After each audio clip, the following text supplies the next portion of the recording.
ਜੀ ਸੱਜਣੋ, ਅਲਤਾਫ ਬਰਵਾਣਾ ਮੇਸਮ ਖੋਖਰ ਦੇ ਹਾਲੀਆ ਜਿਹੜਾ ਮਸਲਾ ਬਣਿਆ ਹੈ, ਉਹਦੇ 'ਚ ਅਸੀਂ ਵੇਖਦੇ ਹਾਂ ਕਿ ਕੀ ਖੋਇਆ ਹੈ ਤੇ ਕੀ ਪਾਇਆ ਹੈ। ਸਭ ਤੋਂ ਪਹਿਲੇ ਅਸੀਂ ਲੈ ਲੈਂਦੇ ਹਾਂ ਅਲਤਾਫ ਬਰਵਾਣਾ। ਇਸ ਸਾਰੇ ਰੌਲੇ ਦੇ ਵਿੱਚ ਨਾ ਅਲਤਾਫ ਬਰਵਾਣੇ ਨੂੰ ਮੈਂ ਅੱਗੇ ਵੀ ਆਂਦਾ ਕਿ ਤੂੰ ਇੱਕ ਬ੍ਰਾਂਡ ਹੈ, ਲੇਕਿਨ ਉਹਦੀ ਆਪਣੀ ਇੱਕ ਦਰਵੇਸ਼ੀ ਸਟਾਈਲ ਹੈ। ਉਹਦਾ ਇਹ ਸਾਰਾ ਰੱਬ ਦਾ ਕਰਮ ਹੈ, ਵਰਨਾ ਮੈਂ ਕੀ ਹਾਂ। ਕਰਮ ਬੇਸ਼ੱਕ ਹੀ ਰੱਬ ਦਾ ਹੈ, ਲੇਕਿਨ ਅਲਤਾਫ ਨੂੰ ਇਹ ਸਮਝ ਜ਼ਰੂਰ ਲੱਗ ਗਈ ਹੈ ਕਿ ਮੈਂ ਕੀ ਹਾਂ।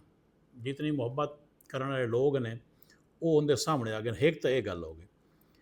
ਦੂਜੀ ਗੱਲ ਉਹਨੂੰ ਇਹ ਵੀ ਸਮਝ ਲੱਗ ਗਈ ਹੈ ਕਿ ਮੇਰਾ ਵਾਕਿਆ ਹੀ ਇਸ ਸਾਰੇ ਸਰਕਲ ਦੇ ਵਿੱਚ, ਚਾਹੇ ਉਹ ਸ਼ਾਇਰੀ ਦਾ ਸਰਕਲ ਹੋਵੇ ਚਾਹੇ ਆਬਾਬ ਦਾ ਸਰਕਲ ਹੋਵੇ, ਮੇਰਾ ਚਾਹਣ ਵਾਲਾ ਕੌਣ ਕੌਣ ਹੈ ਤੇ ਮੇਰੇ ਨਾਲ ਖੜੋ ਕੇ ਤੇ ਮੇਰਾ ਜੜ੍ਹਾਂ ਕੱਟਣ ਵਾਲਾ ਕੌਣ ਹੈ।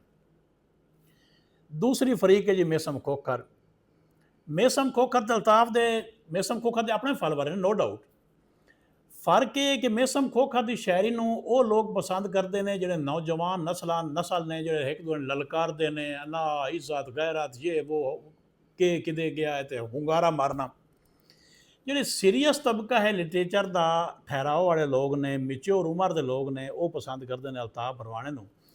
ਇਸ ਸਾਰੇ ਸਿਨੈਰੀਓ ਦੇ ਵਿੱਚ ਨਾ ਉਹਨਾਂ ਲੋਕਾਂ ਵੀ ਮੇਸਮ ਖੋਖਰ ਦੇ ਦੋ ਦੋੜੇ ਜ਼ਰੂਰ ਸੁਣੇ। ਉਸ ਨੇ ਤਰੀਆ ਭਾਵੇਂ ਨਾ ਸੁਣਾਉਣ ਤੇ ਦਿਲ ਚ ਕੀਤਾ ਉਸ ਉਹ ਵੀ ਪਤਾ ਲੱਗ ਗਿਆ। ਮੇਸਮ ਨੂੰ ਆਈਡੀਆ ਹੋ ਗਿਆ ਕਿ ਉਹਦੇ ਨਾਲ ਖੜੋਤੇ ਕਿਤਨੇ ਬੰਦੇ ਹਨ। ਬਲਕਿ ਮੈਂ ਇਸ ਸੋਸ਼ਲ ਮੀਡੀਆ ਦਾ ਥੋੜਾ ਜਿਹਾ ਨਿੱਕਾ ਜਿਹਾ ਤਾਲਬ ਇਲਮ ਹੀ ਹਾਂ।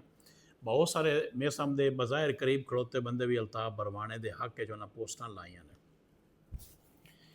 ਤੀਸਰਾ ਜਨਾਬ ਜਿਹੜਾ ਹੈ ਨੇ ਟਿਕਟਾਕਰ, ਜਿਨ੍ਹਾਂ ਦੀ ਰੀਚ ਕਮ ਹੋ ਗਈ ਹੈ ਤੇ ਇਹ ਚਿਹਰੇ ਇਤਨੇ ਵਾਇਰਲ ਰਹੇ ਨੇ ਕਿ ਉਹਨਾਂ ਦੀ ਰੀਚ ਵੀ ਪੂਰੀ ਹੋ ਗਈ। ਉਹਨਾਂ ਨੂੰ ਆਪਣੇ ਸੋਸ਼ਲ ਮੀਡੀਆ ਦੇ ਪਲੇਟਫਾਰਮ ਤੇ ਲੱਗ ਗਿਆ।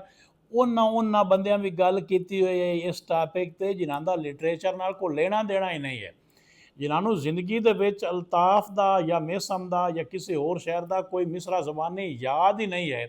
ਉਹਨਾਂ ਵੀ ਔਖਿਆਂ ਸੌਖਿਆਂ ਤੂੰ ਸੰਦਲ ਬਾਰ ਦਾ ਸਾਈਂ ਹੈ ਯਾਦ ਕਰਕੇ ਤਾਂ ਆਪਣਾ ਉਹ ਰੀਚ ਜਿਹੜੀ ਹੈ ਉਹ ਪੂਰੀ ਕੀਤੀ ਹੈ, ਜਿਨ੍ਹਾਂ ਦੇ ਚੈਨਲ ਜਿਹੜੇ ਥੋੜ੍ਹਾ ਜਿਹਾ ਥੱਲੇ ਆ ਗਿਆ।